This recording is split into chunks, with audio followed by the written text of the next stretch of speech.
रूस यूक्रेन में जारी जंग की आग बुझाने के लिए ट्रंप अब महत्वपूर्ण भूमिका में है, लेकिन उनकी भूमिका सार्थक तभी होगी जब वो जंग रुकवा दें।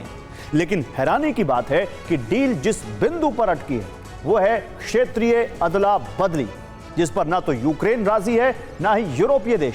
इसलिए डोनबास में जंग फिर से भड़क गई है, यानी वार्ता असफल रही। लेकिन वॉशिंगटन वार्ता से एक युद्ध विराम के लिए उम्मीद की किरण जरूर जगी है, जिसमें पुतिन जेलेंस्की की द्विपक्षीय भूमिका होगी। तो क्या समाधान का रास्ता बनेगा? आइए दिखाते हैं आपको। बैठक सकारात्मक पहल, शांति वार्ता क्यों असफल?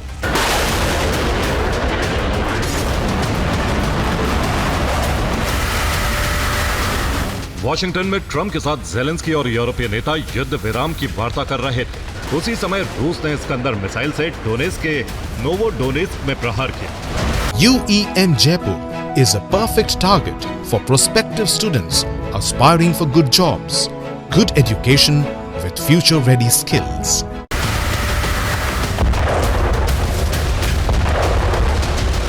ऐसा प्रहार जिसमें यूक्रेनी सैनिक और उनके गोला बारूद का काफिला तबाह हो गया।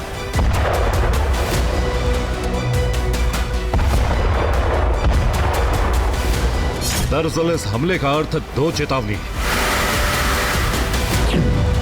पहली ये कि डोनबास रीजन की शर्त पर पुतिन कोई ढील नहीं देंगे, और दूसरी यूक्रेन डोनबास क्षेत्र में सेना भेजकर वार्ता के रास्ते बंद ना करें।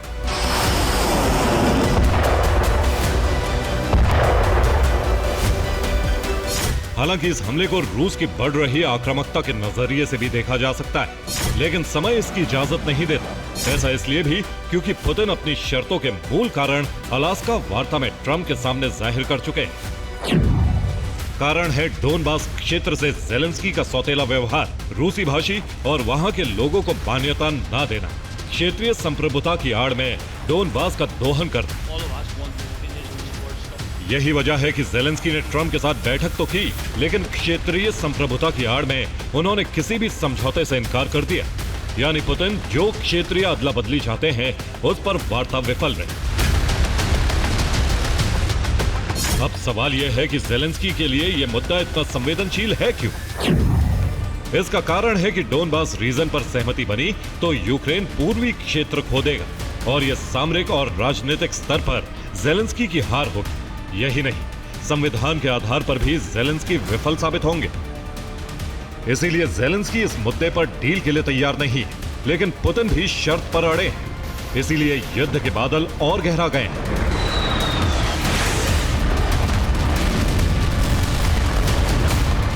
हालांकि इस मुद्दे पर एक बीच का रास्ता निकालने के संकेत भी ट्रंप जेलेंस्की की वार्ता में मिल गए।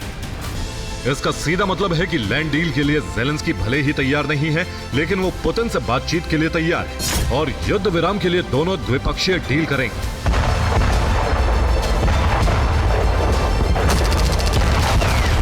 लेकिन क्या पुतिन डोनबास रीजन पर अपनी शर्तें छोड़ने को तैयार होंगे?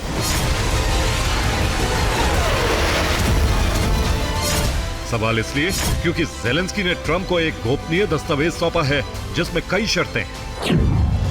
शर्त यह है कि यूक्रेन संविधान के तहत क्षेत्रीय रियायत को मान्यता नहीं देगा। अगर रूस का कब्जा डोनबास पर बना रहा तो नीपर तक पहुंचने के लिए वो पुल हेड बना सकता है। इसके अलावा व्यापक शांति समझौते के लिए पहले युद्ध विराम किया जाए, रूस से हमले में हुए $300 अरब के नुकसान की भरपाई की जाए, और रूस को प्रतिबंधों में राहत शांति समझौते का पालन करने पर ही दी जाए।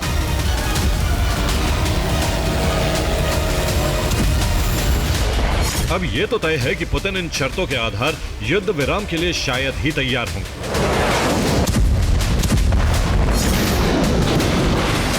लेकिन डोनबास पर अगर सहमति बनी तो शायद पुतिन इन शर्तों को भी मान और दूसरे क्षेत्रों के लिए रियायत के रास्ते खोल, जिसके संकेत पुतिन दे भी चुके हैं।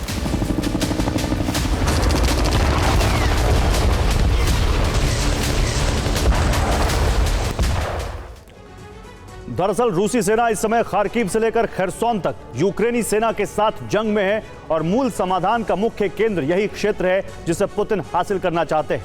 इसलिए पुतिन चाहते हैं कि रूस यूक्रेन के बीच जंग के इस मूल कारण को समझौते का आधार बनाया जाए और डोनेस्क, लुहांस्क, ज़पोरिजिया और खरसोन से यूक्रेन की सेना वापस लौट जाए, यानी इनके हटते ही युद्ध विराम हो जाएगा। लेकिन यह एक तरफा हित होगा। यूक्रेन को क्या मिलेगा? पुतिन यूक्रेन को खार्किव और सूमी सौंपेंगे। जो सेना इस समय वहां तैनात है वो रूसी सेना वापस डोनबास रीजन में लौट आएगी और पोजीशन ले लेगी। और कीव की सेना चाहे तो फ्रंट लाइन पर अपनी तैनाती कर सकती है, लेकिन टकराव नहीं होगा।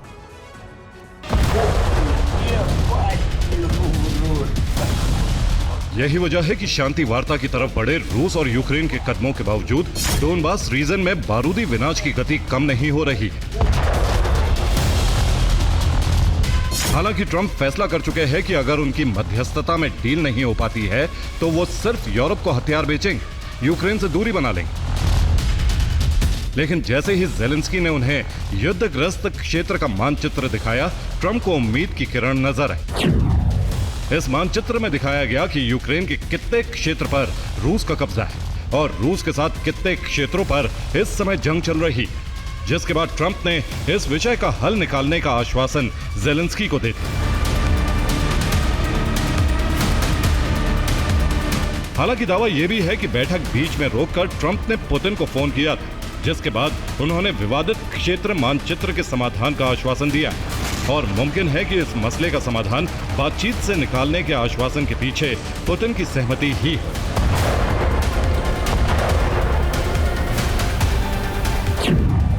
क्योंकि डोनबास पर कब्जा बनाए रखना रूस के लिए भी महंगा साबित हो रहा है। गैर मान्यता के कब्जे से डोनेस्क और लुहांस्क हमेशा संघर्ष का केंद्र बने रहेंगे। यूरोप की मदद से यूक्रेन रूसी सेना को नुकसान पहुंचाता रहेगा, यानी कब्जा बरकरार रखने के लिए रूस को सैनिकों की जान दांव पर लगानी पड़ेगी।